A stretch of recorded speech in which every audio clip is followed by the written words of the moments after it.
Hello, नमस्कार हमारे भारत देश के वीर पुत्रों।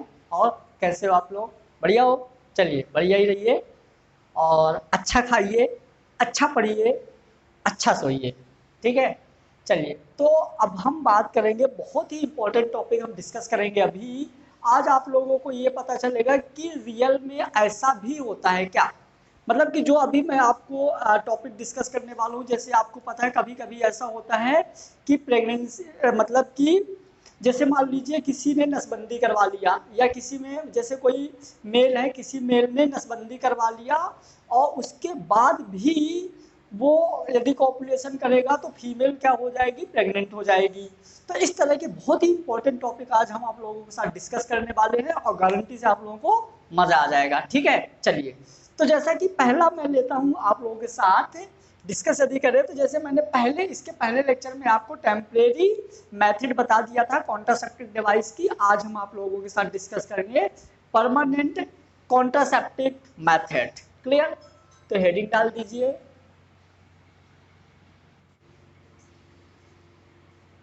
मेथड, या इसी को हम बोलेंगे terminal method. Clear?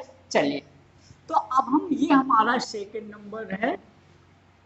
First number हमने आप लोगों से डिस्कस क्या किया था? फर्स्ट नंबर आपसे मैं डिस्कस किया था क्या?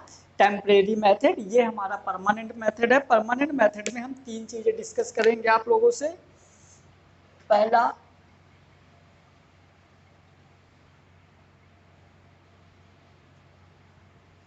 वैसेक्टोमी, जो कि मेल में होता है।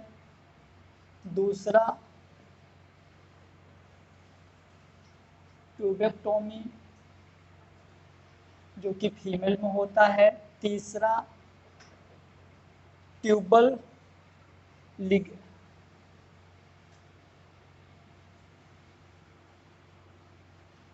ट्यूबल लिगेशन, जो कि फीमेल में होता है। क्लियर? तो ये तीन चीजें हम आप लोगों से डिस्कस करेंगे, किसमें? परमानेंट मेथड या टर्मिनल मेथड में। क्लियर? तो चलिए, हम यहाँ पे सबसे पहले आप लोगों से डिस्कस करेंगे वैसेक्टोमी। क्या डिस्कस करेंगे? वैसेक्टोमी। इन सब को हम नसबंदी भी बोलते हैं। आपने सुना होगा ना नसबंदी, जिससे और ज्यादा बच्चे पैदा ना हो पाए, है ना। तो अपन जैसे मेल का नसबंदी करवा दिए, फीमेल का करवा दिए, तो इन सबको हम बोलेंगे ट्यूबैसेक्टोमी, ट्यूबेक्टोमी, ट्यूबल लिगेशन। तो सबसे पहले आप लोग हेडिंग डाल दीजिए। सबसे पहले हम डिस्कस करेंगे बैसेक्टोमी। क्लियर? चलिए, तो अब बैसेक्टोमी क्या होता है कि मान लीजिए ये टेस्टिस है। क्या है ये? टेस्टिस। टेस्टिस में एपिडिडाइमिस,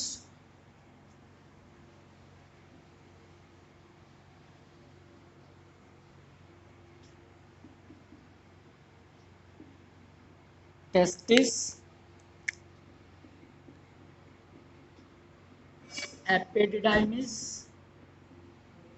और ये बेटा वॉस डिफरेंसिया, है ना, या वॉस डिफरेंस भी आप बोल सकते हो। ये है वॉस डिफरेंस। अब बैसेक्टोमी में क्या होगा, हम वॉस डिफरेंस को यहां से कट कर दिए। क्या कर दिए? वॉस डिफरेंस को यहां से कट कर दिए, और कट करने के बाद हम इसको इधर पे बांध दिए और इधर पे बांध दिए। ठीक है, तो ये हमारा क्या कहलाता है? बैसेक्टोमी। अब क्या होगा देखिए, यहां से आपने वॉस डिफरेंशिया को कट कर दिया। अब जो यहां से सीमेन था, जो सीम सॉरी अब जो यहां से जो स्पर्म था, अब यहां से जो स्पर्म था, तो इसके आगे नहीं जा पाएगा। क्यों नहीं जा पाएगा? क्योंकि आपने यहाँ पे काट दिया, तो अब स्पर्म यहाँ नहीं जा पाएगा। जब स्पर्म यहाँ नहीं जा पाएगा, तो ये इजैकुलेशन के टाइम पे भी, इजैकुलेशन के टाइम पे यूरेथ्रल मीएटस, इजैकुलेशन के टाइम पे, अब सीमेन तो यहाँ है ही नहीं, तो इजैकुलेशन के टाइम पे सीमेन में स्पर्म अब्सेंट होगा। क्या? सीमेन में स्पर्म अब्सेंट होगा। क्लियर? तो ये हो गया हमारा क्या? वैसेक्टोमी। क्या हो गया? वैसेक्टोमी। अब एक क्वेश्चन है, दीपक थोड़ा कूलर बंद करो तो आवाज गूंजेगी क्या? कूलर की आवाज इसमें आ जाएगी, बहुत तेज हो रहा है। पंखा चालू कर लो। क्लियर? तो अब हमारा एक क्वेश्चन यहाँ पे है, मान लीजिए कि ये टुक टुक भाई साहब हैं। कौन है? टुक टुक भाई साहब हैं। इन्होंने 6 जुलाई को इवनिंग में, इन्होंने 6 जुलाई को 2 PM पे अपना वैसेक्टोमी करवाए। कितने PM पे? इन्होंने 2 PM पे वैसेक्टोमी करवाए। क्लियर? मतलब कि ये हमारे टुक टुक भाई साहब हैं। टुक टुक भाई साहब ने क्या किया कि आफ्टरनून में 2 PM पे वैसेक्टोमी करवाए। क्या करवाए? वैसेक्टोमी करवाए। उसके बाद आराम से हॉस्पिटल से एक सेब लिए और एक गिलास जूस लिए और कहाँ चले गए? अपने घर। क्लियर? कहाँ चले गए? अपने घर। अब जब ये अपने घर गए तो घर में हो गया, वैसेक्टोमी में ज़्यादा दिक्कत रहता नहीं है और 2-4 घंटे 8 घंटे में 6 घंटे में सब नॉर्मल हो जाता है। क्लियर? जब ये अपने घर गए तो इनको रात में बढ़िया खाना पीना हुआ और इवनिंग में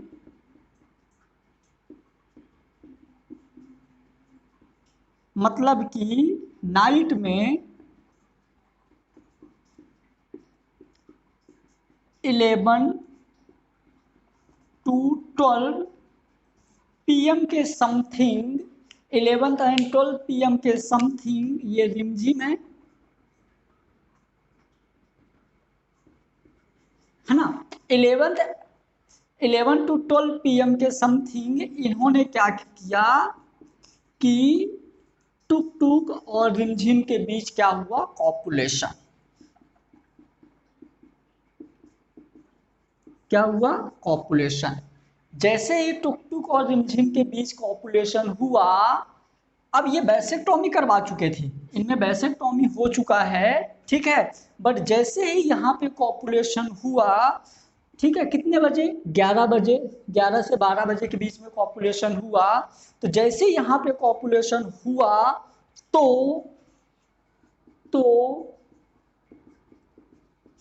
फर्टिलाइजेशन के चांस कितने % है? ये ऑप्शन 100%, 50%, 75%, 0%। क्लियर? इसको आप लोग कमेंट में करके बता सकते हैं यदि पता हो तो। कमेंट बॉक्स में आप बता सकते हैं इसका आंसर। ठीक, क्वेश्चन हमारा क्या है? क्वेश्चन हमारा ये है कि टुक टुक भाई साहब और रिमझिम भाई साहब इनके दोनों हस्बैंड और वाइफ हैं, मतलब कि ये मेल और ये फीमेल। क्लियर हुआ? अब यहाँ पे क्या है, इन्होंने 6 जुलाई को 2 बजे, 6 जुलाई को 2 बजे इनका वैसेक्टोमी हुआ। 6 जुलाई को 2 बजे इनका वैसेक्टोमी हुआ। जैसे ही शाम को घर गए, नाइट में 6 जुलाई को ही,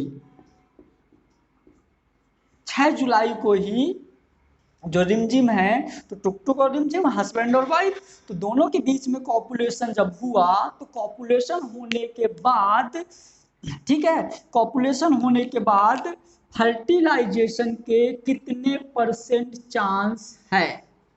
फर्टिलाइजेशन के कितने % चांस है? जबकि रिमझिम के फैलोपियन ट्यूब में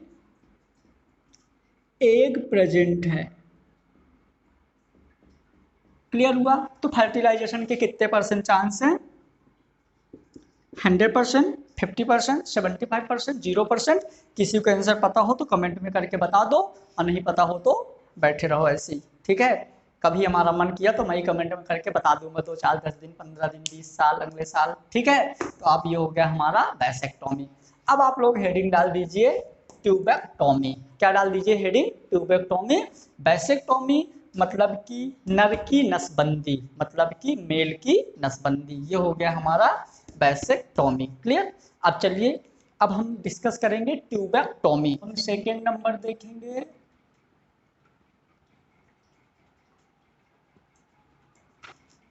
ट्यूबेक्टोमी। तो ट्यूबेक्टोमी क्या होती है? चलिए, तो ट्यूबेक्टोमी इन फीमेल, ये फीमेल में होती है। तो ट्यूबेक्टोमी में क्या होता है, जैसे मान लीजिए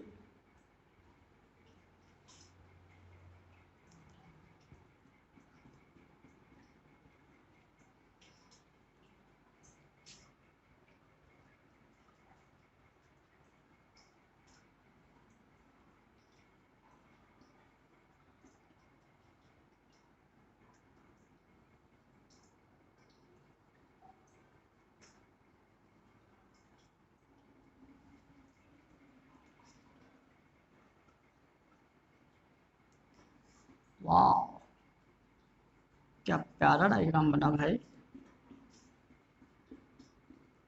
तो भी पब्लिक तारीफ नहीं करेगी, कोई बात नहीं, मत करो। क्लियर? चलिए, ये ओवरी है, ये क्या है? ओवरी है। ओवरी से ओवुलेशन के टाइम पे, ओवुलेशन के टाइम पे एग चला गया इसके फैलोपियन ट्यूब के। एग कहाँ चला गया? फैलोपियन ट्यूब के। फैलोपियन ट्यूब का ये एम्पुला वाला पार्ट है। क्लियर हुआ? चलिए, अब ट्यूबेक्टोमी में क्या होता है, जैसे मान लीजिए ये स्पर्म है, मतलब कि कॉपुलेशन के टाइम पे स्पर्म भी इधर ही जा रहा है, लेकिन अपन जब ट्यूबेक्टोमी करते हैं, मतलब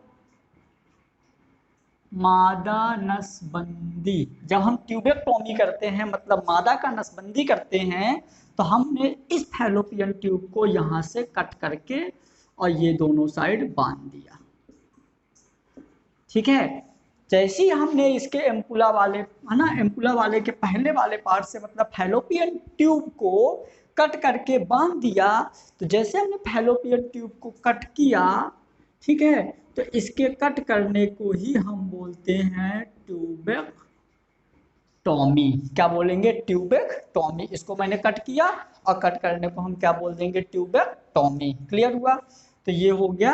अब ट्यूबेक्टोमी, तो ये एग है, ये एग इधर नहीं जा पाएगा, स्पर्म इधर नहीं आ पाएगा, तो नो चांस इज फर्टिलाइजेशन। यहाँ पे भी फर्टिलाइजेशन का चांस 0% है, यहाँ भी फर्टिलाइजेशन नहीं होगा। क्लियर?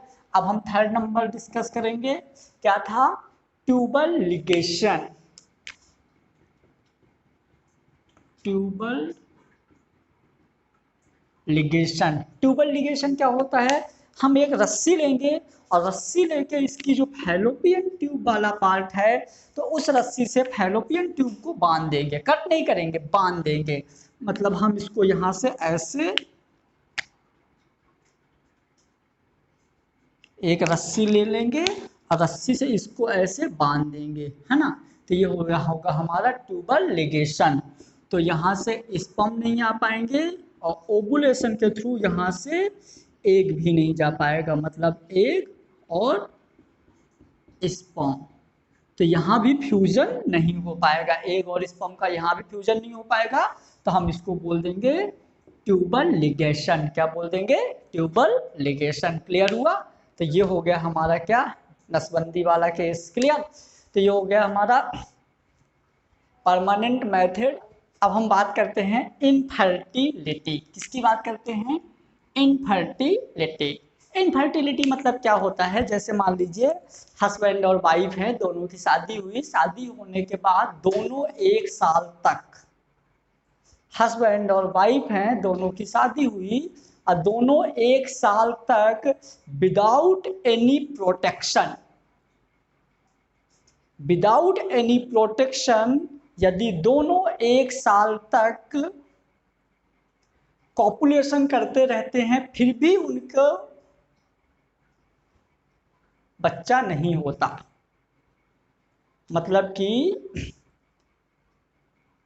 हस्बैंड और वाइफ हैं, दोनों की शादी हुई और दोनों शादी के एक साल बाद तक दोनों में कॉपुलेशन या सेक्स होता रहता है फिर भी बच्चा पैदा नहीं होता। तो इस टेक्निक, इस प्रोसेस को, इस चीज़ को हम बोलेंगे इनफर्टिलिटी। मतलब कि विदाउट एनी प्रोटेक्शन, बिना किसी प्रोटेक्शन के यदि उन दोनों के बीच में सेक्स होता है उसके बाद भी बच्चा पैदा नहीं होता, तो इस चीज़ को हम बोलेंगे क्या, इनफर्टिलिटी। क्लियर हुआ? ठीक, तो इसको हम ऐसे भी बोल सकते हैं, is defined as the failure to conceive within 1 or more year of regular unprotected coitus. Clear है ना? Is called infertility, is called infertility. मतलब कि यदि एक साल तक विदाउट एनी प्रोटेक्शन, एक साल तक बिना कोई प्रोटेक्शन लिए दोनों के बीच में यदि कॉपुलेशन होता है उसके बाद भी कॉन्ग्रेचुलेशन नहीं होता, तो ये हमारा क्या कहलाता है, इनफर्टिलिटी। अब इनफर्टिलिटी को रोकने के लिए कुछ टेक्निक्स हम यूज करेंगे जिसको हम बोलेंगे असिस्टेड रिप्रोडक्टिव टेक्निक। क्लियर? मतलब कि हमको कॉन्ग्रेचुलेशन कैसे बुलवाना है। क्लियर? तो उसको कॉन्ग्रेचुलेशन बोलने के लिए अपन या साइंटिस्ट लोग या फ्यूचर में आप लोग बड़े बड़े डॉक्टर बनने वाले हो ना, ठीक, तो अरे बायोलॉजी पढ़ोगे तो डॉक्टर ही बनोगे, कौन सा नर्स बनोगे, ठीक।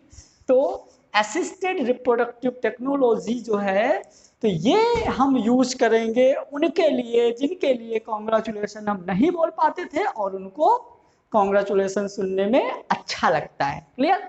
तो चलो उनके लिए हम 2 टाइप्स की टेक्निक पढ़ेंगे, एक पढ़ेंगे इन विट्रो, एक पढ़ेंगे इन विवो। विट्रो यानी बाहर, विवो यानी अंदर, अंदर यानी इनसाइड, विट्रो यानी आउटसाइड। क्लियर हुआ? तो यदि हम देखें, सबसे पहला आप देखते हैं इन विट्रो फर्टिलाइजेशन, यानी कि fertilisation in the outside of the body. In vivo fertilisation मतलब fertilisation in the inside of the female body. Clear? चलो, तो यदि हम देखें इन विट्रो फर्टिलाइजेशन, तो हम इसको बोल देंगे if fertilization outside of the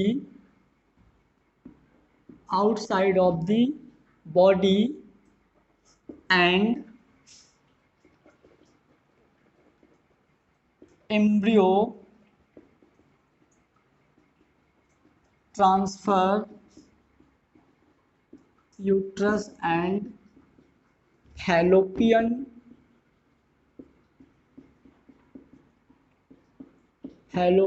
tube is called this. Clear? Is called this.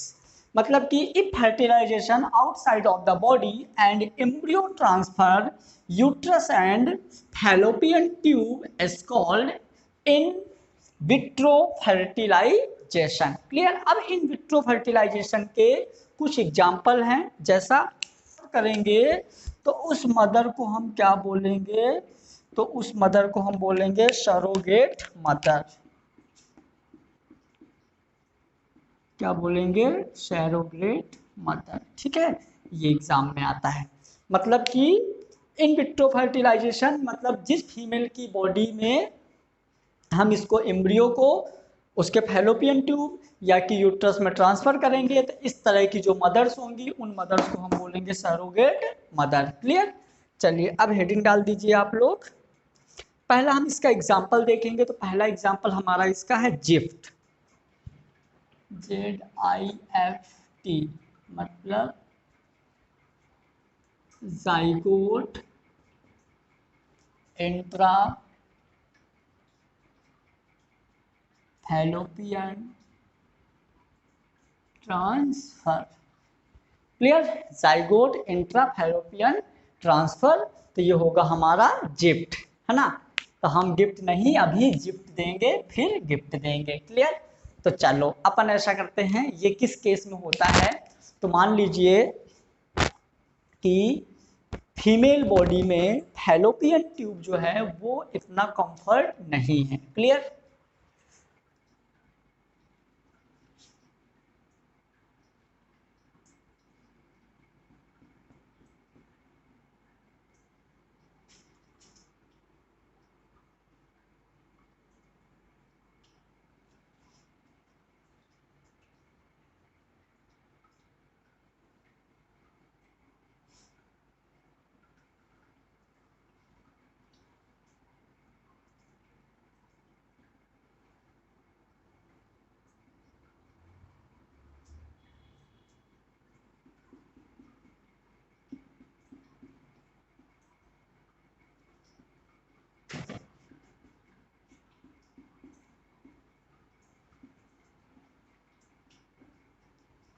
Clear, चलिए ये हो गई ओवरी, ठीक, ये हो गया यूट्रस,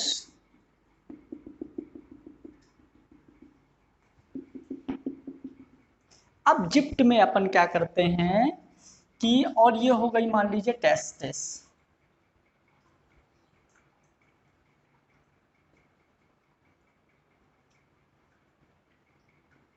ठीक है, ये हो गई टेस्टिस, ये हो गई ओवरी, है ना, टेस्टिस की ये हो गई seminiferous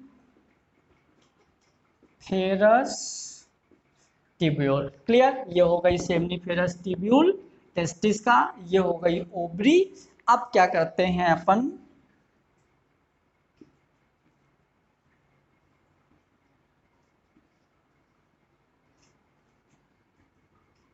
same environment just like fallopian tube, हम एक मशीन बनाते हैं, हम एक चैम्बर लेते हैं जिस जगह का environment same to same fallopian tube जैसा हो, कैसा हो, फैलोपियन ट्यूब जैसा इन्वायरमेंट हो, और मैं सेमनीफेरस ट्यूब्यूल से इस पंप को निकालता हूं और ओवरी से एग को निकालता हूं। क्लियर, सेमनीफेरस ट्यूब्यूल से इस पंप को निकाले अपन और ओवरी से एग को निकाले, और दोनों को मतलब इस स्पर्म और इस एग को दोनों को हम यहाँ पे फर्टिलाइजेशन करवा दिए। क्या करवा दिए, यहाँ पे दोनों में यहाँ पे हो गया फर्टिलाइजेशन। जैसे ही इन दोनों में फर्टिलाइजेशन हुआ तो ये दोनों क्या होंगे कि पहले मेल और फीमेल ये बनेंगे सिंगल सेल, है ना, ये हमारा हो गया जाइगोट, ये बनेंगे सिंगल सेल, सिंगल सेल के बाद इसमें डबल सेल, दो सेल के बाद चार सेल, चार सेल के बाद 8 सेल, कितने हो गए, ये हो गया हमारा 8 सेल। जैसे ही ये 8 सेल में होता है तो इसका साइज होता है 0.15 मिलीमीटर। कितना होता है, 0.15 मिलीमीटर। क्लियर, अब यहाँ से जैसे ये हमारा 8 सेल स्टेज होता है तो 8 सेल स्टेज को हम बोलते हैं ब्लास्टोमियर। क्या बोलते हैं, ब्लास्टोमियर। अब अपन क्या करेंगे, अब ये कंप्लीट होके 8 सेल स्टेज हो गया, कितना हो गया, 8 सेल स्टेज हो गया। अब इस 8 सेल स्टेज को हमने क्या किया, एक इंजेक्शन से इंजेक्ट कराया, मतलब कि इसको अपन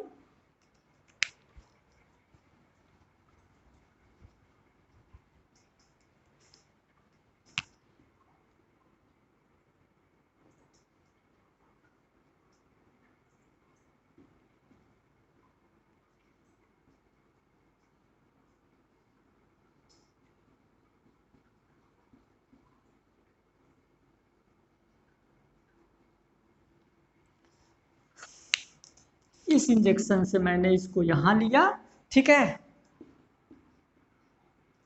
इस इंजेक्शन से मैंने इसको सक करके 8 सेल को मैंने, ये हो गई 8 सेल स्टेज, और इससे ये जो जाइगोट है तो बाई वेजाइना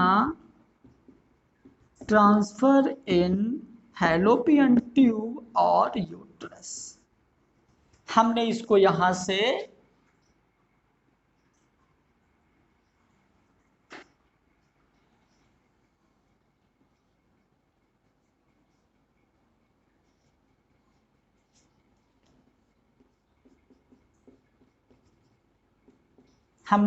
से कहां रिलीज कर दिया,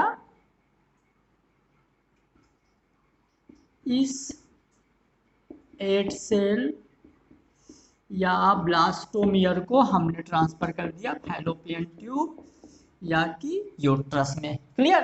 तो zygote intra fallopian tube transfer, जब हमने यहाँ पे फर्टाइल करवा के ये जो हमारा 8 सेल स्टेज था जो ब्लास्टोमियर था, तो मैंने इसको फैलोपियन ट्यूब के पार्ट में जैसे ही ट्रांसफर करवाया, तो ट्रांसफर करवाने के बाद जब इसका 9 मंथ तक ग्रोथ होगा, इसके बाद पार्चुरेशन 9 मंथ तक ग्रोथ होगा, तो जिस मदर का ये यूट्रस होगा उस मदर को हम बोलेंगे सरोगेट मदर, और इस तरह की टेक्निक को हम क्या बोलते हैं, जिप्ट, मतलब कि जाइगोट इंट्रा फैलोपियन ट्रांसफर। मतलब कि जिनकी शादी हुई थी तो वो शादी के बाद कॉन्ग्रेचुलेसन नहीं बोल पा रहे थे, लेकिन इस टेक्निक के थ्रू, मतलब हम आप लोगों के थ्रू, मतलब डॉक्टर और साइंटिस्ट के थ्रू, जिस बेचारे की ज़िंदगी अंधकार में थी, पापा और मम्मी सुनने के लिए बेताब थे, वो यहाँ से सारी चीज़ें सुन पाएंगे। क्लियर। तो ये भी बहुत बेटर टेक्निक है और बहुत अच्छी टेक्निक है। क्लियर। चलो, तो ये हो गया हमारा जिप्ट। अब हम देखेंगे इसके बाद क्या, इंट्रा, सेकेंड नंबर देखेंगे IUT इंट्रा यूटेराइन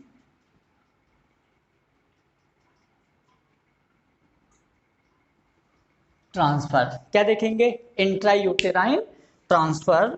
तो इंट्रा यूटेराइन ट्रांसफर में हम क्या करेंगे, सारी प्रोसेस सेम है।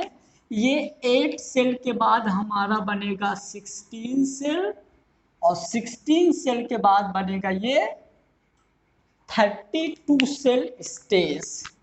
क्या बनेगी, 32 सेल स्टेज, जिसको हम मॉड्यूला स्टेज भी बोलेंगे। और ये यहाँ पे सेम प्रोसेस में फर्टिलाइजेशन होगा, और ये 8 सेल के जगह हमारा क्या बन जाएगा, ये बन जाएगा 2 सेल स्टेज रहेगी। और इनको हम इस बार कहाँ ट्रांसफर कर देंगे, इस बार हम इसको ट्रांसफर कर देंगे यहाँ पे, ठीक है, यूट्रस में ट्रांसफर कर देंगे, और ये यहाँ अटैच हो जाएगा। क्लियर। इस बार हम इसको यूट्रस में ट्रांसफर कर देंगे। जैसे हमने इसको यूट्रस में ट्रांसफर करूंगा तो ये हो जाएगा हमारा इंट्रा यूटेराइन ट्रांसफर। क्लियर। तो इंट्रा यूटेराइन ट्रांसफर में हम 32 सेल स्टेज को ट्रांसफर करते हैं इसके यूट्रस वाले पार्ट में, तो हम इसको क्या बोलेंगे, इंट्रा यूटेराइन ट्रांसफर। क्लियर। मतलब यहाँ पे 8 सेल में जिप्ट में जाइगोट को ट्रांसफर कर रहे थे, लेकिन इंट्रा यूटेराइन में हम अर्ली एम्ब्रियो को ट्रांसफर करेंगे, मॉड्यूला स्टेज वाली, यानी कि मॉड्यूला के बाद वाली जो स्टेज है, ठीक है, मॉड्यूला के बाद वाली जो स्टेज है, ठीक, तो उसको हम ट्रांसफर करेंगे, यानी कि 32 सेल, जहां पे start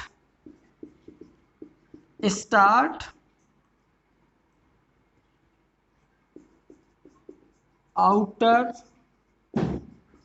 cell mass and inner cell mass, ठीक है, या ब्लास्टोसिस्ट बनना स्टार्ट हो जाता है, उस स्टेज को हम यहाँ यूट्रस में ट्रांसफर करेंगे।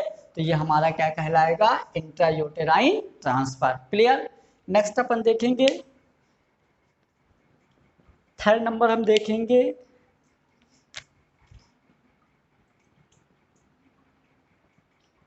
Intra cytoplasmic transfer. क्या देखेंगे, इंट्रासाइटोप्लाज्मिक ट्रांसफर। तो इंट्रासाइटोप्लाज्मिक ट्रांसफर क्या होगा, जैसे ये मान लीजिए एग है, क्या है, ये एग है,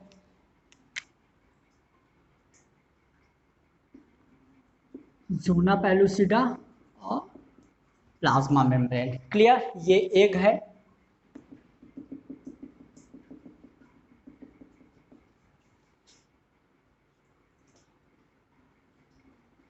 ये स्पर्म है।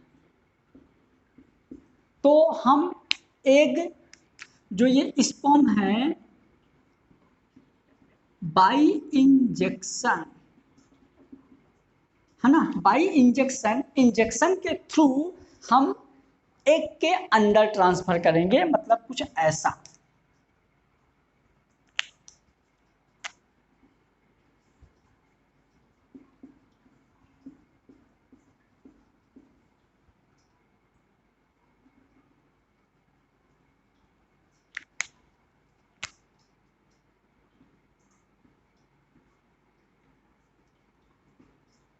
ठीक है,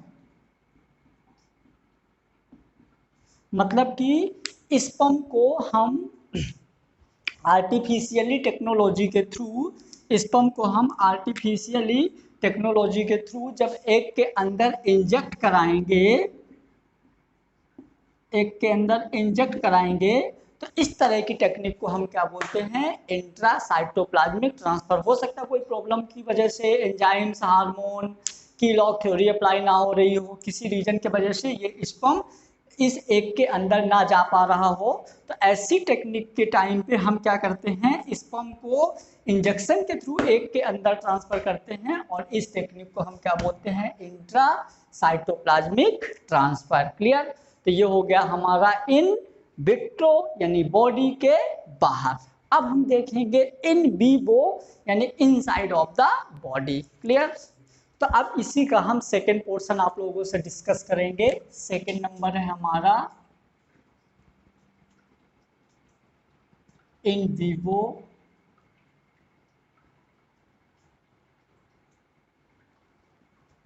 विवो फर्टिलाइजेशन, मतलब कि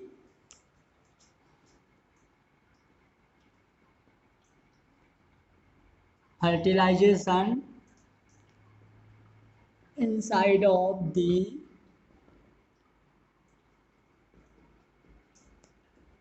female body is called dash dash। Clear. मतलब कि fertilisation inside of the female body is called in vivo fertilisation. Clear. मतलब कि फर्टिलाइजेशन यदि फीमेल बॉडी के अंदर हो, तो इस प्रोसेस को हम क्या बोलेंगे, इन विवो फर्टिलाइजेशन। तो इस केस में अपन को क्या, ये कब होता है, तो मान लीजिए कि किसी, यदि फैलोपियन ट्यूब नैरो हो गई, या किसी रीजन के वजह से कि जो उसका हस्बैंड है, उसके हस्बैंड का स्पर्म कमजोर है, या कि उसके सीमेन में स्पर्म ही नहीं है, तो हम, आपने सुना होगा ना, विक्टी डोनर स्पर्म डोनेट करता है, तो अपन कहीं से भी किसी भी हेल्दी पर्सन का स्पर्म का जुगाड़ करेंगे, है ना, उसके सीमेन का जुगाड़ करेंगे, और उसको स्पर्म को हम कहाँ ट्रांसफर करेंगे, फीमेल के फैलोपियन ट्यूब में।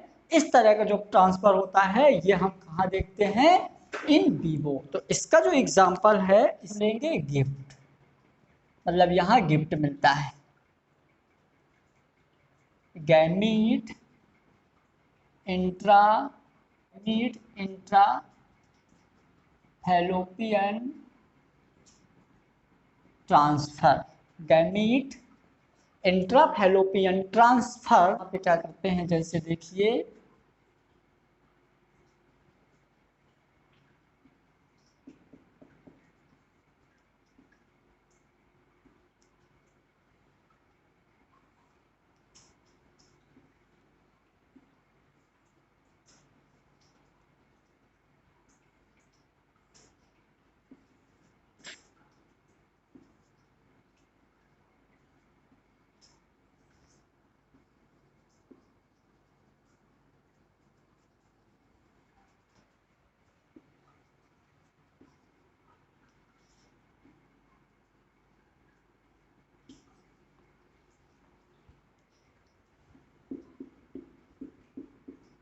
अपन यहाँ पे क्या करते हैं, जैसे ये ओवरी है तो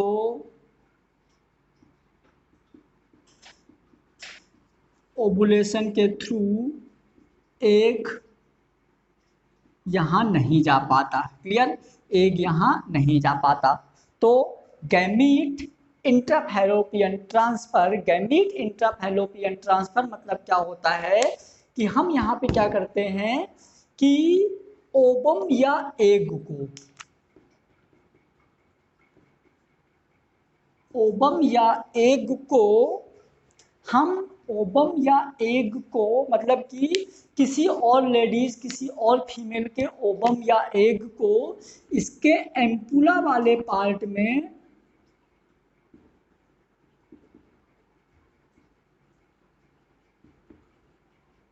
एम्पुला वाले पार्ट में ट्रांसफर करते हैं, क्लियर।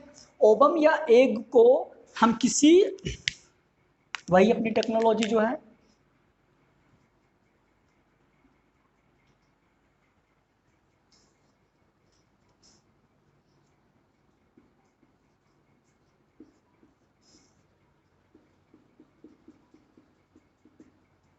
हम किसी ओवम या एग को, ओवम या एग को किसी दूसरे फीमेल के ओवम या एग को आर्टिफिशियल टेक्नोलॉजी के थ्रू क्या करते हैं, इसके एम्पुला वाले पार्ट में ट्रांसफ़र करते हैं और फिर इसका फर्टिलाइजेशन होता है। तो इस टेक्निक को मतलब कि यहाँ से जब जिस केस में यहाँ से ओवुलेशन नहीं होता तो उस केस में कितना भी पॉपुलेशन हो, कितने भी हेल्दी उसके हस्बैंड के स्पर्म हो, बट फर्टिलाइजेशन नहीं होगा। क्यों नहीं होगा? क्योंकि यहाँ पे एग ही नहीं पहुँच रहा है, तो भी हम कॉन्ग्रेचुलेसन नहीं बोल सकते। तो इस केस में हम क्या करते हैं, किसी दूसरी फीमेल का एग को इस फीमेल की फैलोपियन ट्यूब में ट्रांसफर करते हैं। कहाँ पे? फैलोपियन ट्यूब में ट्रांसफर करते हैं, मतलब फैलोपियन ट्यूब के एम्पुला वाले पार्ट में ट्रांसफर करते हैं। और इस तरह की टेक्निक हमारी क्या कहलाती है? गैमीट इंट्राफैलोपियन ट्यूब, मतलब कि ये गैमीट है, एन यानी हैप्लॉन्टिक, क्लियर। तो ये हो गया हमारा क्या, गिफ्ट यानी कि इन विवो का in fertilisation inside of the body. फिर यहाँ पे स्पर्म आएगा, फर्टिलाइजेशन हो जाएगा, क्लियर। तो ये हो गया हमारा fertilisation inside of the body. तो ये हो गया हमारा जेट। और इसी तरह का एक और है जिसको हम बोलेंगे आर्टिफिशियल इंसेमिनेशन। सेकेंड एग्जाम्पल है आर्टिफिशियल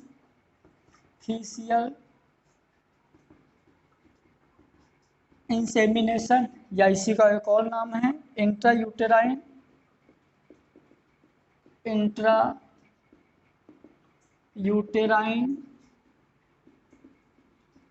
इंसेमिनेशन। इसमें हम क्या करते हैं, स्पर्म ट्रांसफर करते हैं। क्या करते हैं? सीमेन या स्पर्म ट्रांसफर करते हैं। यहाँ पे हम आर्टिफिशियली तरीके से, इसी तरीके से जब हम स्पर्म ट्रांसफर करते हैं,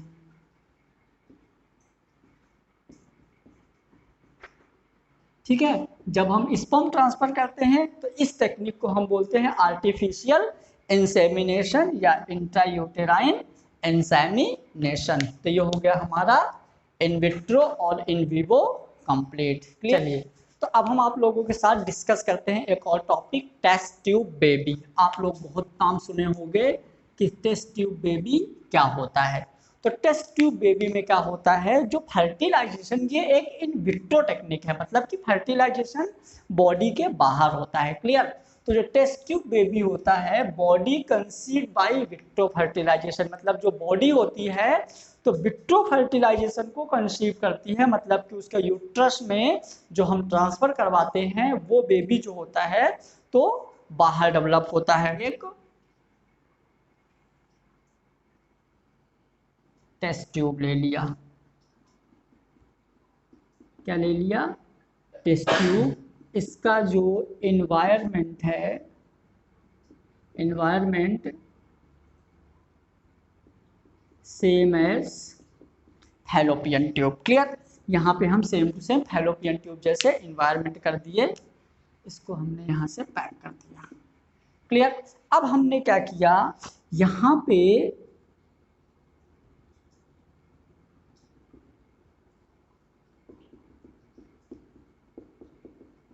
फर्टिलाइजेशन करवाया, एक स्पर्म, यहाँ पे क्या हुआ, यहाँ पे फर्टिलाइजेशन हुआ। फर्टिलाइजेशन होने के बाद ये हमारा क्या बन गया, 32 सेल स्टेज।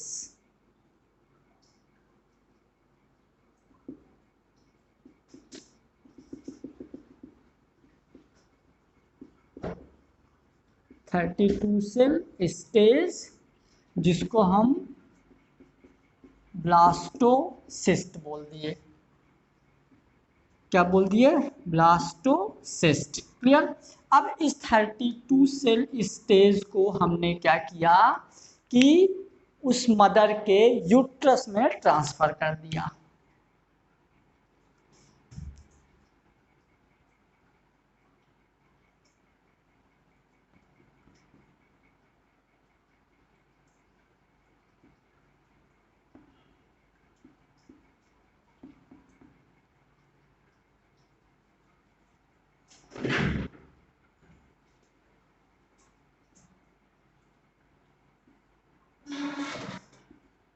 क्लियर। इसको हम इसके यूट्रस में ट्रांसफर कर दिए, और ये जो हमारा बेबी कंप्लीट होगा, मतलब 9 मंथ 7 डेज बाद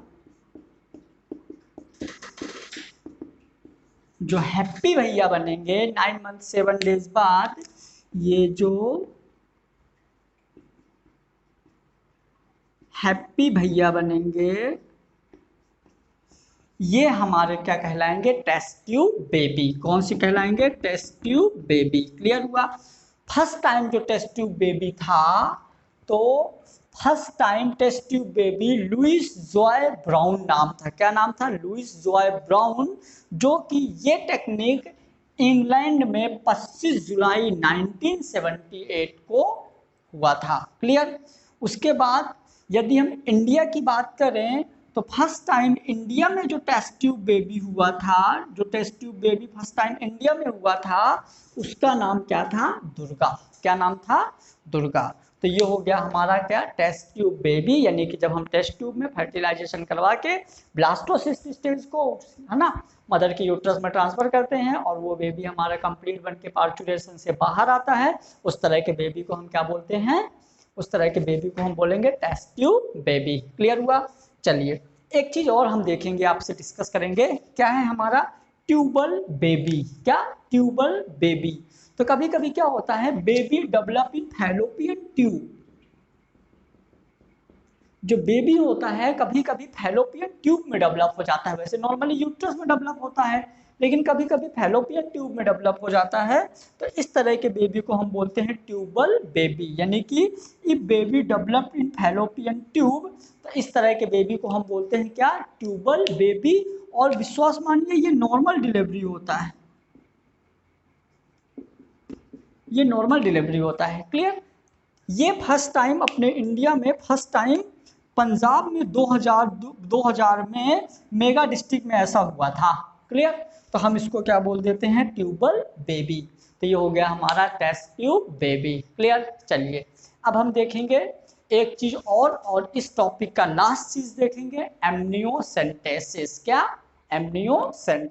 चलिए तो अब हम आज का लास्ट टॉपिक आपसे डिस्कस करने वाले हैं एमनियोसेंटेसिस। क्या लास्ट टॉपिक हमारा आज का है एमनियोसेंटेसिस। तो एमनियोसेंटेसिस रियल में होता क्या है? तो एमनियोसेंटेसिस मतलब बेटा जैसा कि आप ये मान लीजिए कि जब एम्ब्रियो 14 टू 15 वीक का हो जाता है, जब एम्ब्रियो 14 टू 15 वीक का हो जाता है तो कुछ ऐसा हो जाता है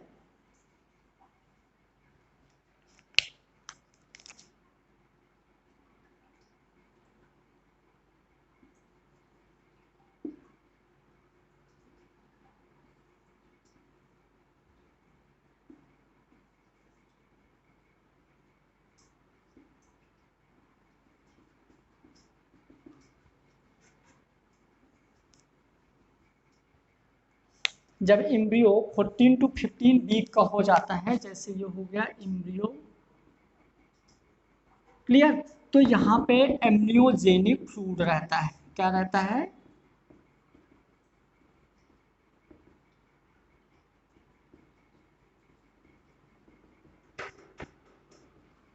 एम्नियोजेनिक फ्लूइड रहता है जिसको हम इंजेक्शन से बाहर निकाल लेते हैं। क्या करते हैं?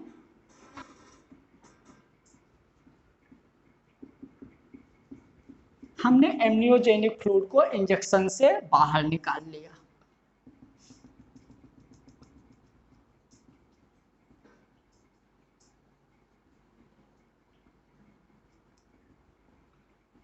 क्लियर। हमने एम्नियोजेनिक फ्लूइड को इंजेक्शन से बाहर निकाल लिया और इस फ्लूइड में हम क्या चेक करते हैं? इस फ्लूइड में हम देख लेते हैं कि यदि बेबी जेनेटिकली डिसऑर्डर है, तो कि यहाँ पे जीन भी रहेंगे, यहाँ पे जीन भी रहेंगे। यदि जेनेटिकली बेबी जेनेटिकली डिसऑर्डर है या उसमें कोई मेटाबॉलिक डिसऑर्डर है या डिटेक्शन ऑफ द सेक्स, या कि हम यहाँ से एक्स एक्स और एक्स वाई से हम यहाँ सेक्स भी पता कर लेते हैं कि ये हमारा मेल है या फीमेल है। क्लियर। तो हम यहाँ से सेक्स डिटेक्शन भी कर लेते हैं। ठीक। तो यदि इस तरह की जितनी भी प्रोसेस होती हैं इसको हम एमनियोसेंटेसिस से कंप्लीट कर लेते हैं। मतलब कि यदि हम एमनियोसेंटेसिस की बात करें तो a medical test in which some liquid is taken from a pregnant women. ठीक है, कि जब हम प्रेग्नेंट वोमेन से कुछ लिक्विड निकालते हैं, लिक्विड वही हमारा एमनियोजेनिक फ्लूइड्स, जब हम प्रेग्नेंट वुमेन से कुछ लिक्विड को बाहर निकालते हैं और इस लिक्विड में है ना women want to find out the baby has particular illness और हेल्थ प्रॉब्लम्स। ठीक है, तो उस बेबी में पर्टिकुलर कोई बीमारी या हेल्थ से रिलेटेड जो भी प्रॉब्लम्स होती है उसको फाइंड आउट करने के लिए हम एक टेक्निक यूज करते हैं, जिस टेक्निक को हम बोलते हैं क्या? एमनियोसेंटेसिस। बट गवर्नमेंट ने इस टेक्निक को बैन कर दिया है। इस टेक्निक के जगह अब यूसीजी मतलब कि सोनोग्राफी यूज करने लगे हैं। क्यों क्यों बैन किया? क्योंकि इस टेक्निक से हम क्या कर सकते हैं? डिटेक्शन ऑफ सेक्स, हम यहाँ से सेक्स का भी डिटेक्शन कर लेते हैं कि ये एम्ब्रियो बॉय है कि गर्ल्स है। यदि बॉय है या गर्ल्स है, लड़का है या लड़की, ठीक है, तो इस टेक्नोलॉजी से हम पता कर लेते हैं। और यदि वो गर्ल्स से हमने पता कर लिया कि बॉयज है या गर्ल्स, यदि वो गर्ल्स है तो फिर आप लोगों को पता है वही प्रॉब्लम्स समाज में, लड़की है डैश डैश बहुत सारी प्रॉब्लम्स रहती है, आप सारी सबको सारी चीज़ें पता है। तो इस वजह से जिससे कि सेक्स डिटर्मिनेशन के बाद उस माँ को, समाज में तो बहुत सारा ऐसा होता है कि जैसे सासू माँ है और किसी उसके बहू को 2-3 गर्ल्स हो गई तो उसको बुरी नज़र से देखने लगता है, इसके लड़की लड़की है, मतलब समाज इतना गंदा हो चुका है हमारा। ठीक है, हालांकि आजकल बहुत सही है लेकिन पहले ऐसा नहीं था। यदि किसी की 2 या 3 बच्चियां हो गई तो उसको पूरा परिवार या पूरा खानदान उसको एक गलत नजरिए से देखने लगता था। क्लियर। यहाँ तक कि पहले जिन लोगों को नहीं पता था तो ये बोल देते थे कि यार इसके लड़की लड़के मतलब इसकी प्रॉब्लम है, जबकि लड़की होने में रियल प्रॉब्लम तो उसके पापा की है, लेकिन लोग इतना ध्यान नहीं देते हैं। क्लियर। तो ये चीजें बहुत गलत मान्यताएं थी। ठीक। तो आज के डेट में ऐसा कुछ ना हो इसलिए गवर्नमेंट ने एमनियोसेंटेसिस टेक्निक को बैन करके यूसीजी या सोनोग्राफी की टेक्निक स्टार्ट कर दिया है। ठीक। यहाँ से हमारा लेक्चर कंप्लीट हुआ। बस आप लोगों से स्पेशली ये रिक्वेस्ट है कि जैसे आपको यदि लेक्चर में कोई भी चीज़ समझ में नहीं आई हो, कुछ ऐसा प्रॉब्लम हुआ हो कि आपको ये चीज़ें समझ में नहीं आई, तो आप उन सारी चीज़ों को कमेंट बॉक्स में कमेंट करके बता सकते हैं। आपका जो डाउट्स हो आप कमेंट कर सकते हैं। और यदि ये वीडियो अच्छा लगा हो तो लाइक करें, शेयर करें, सब्सक्राइब करें, और वीडियो की जो खासियत है कमेंट करना ना भूलें। Thank you so much.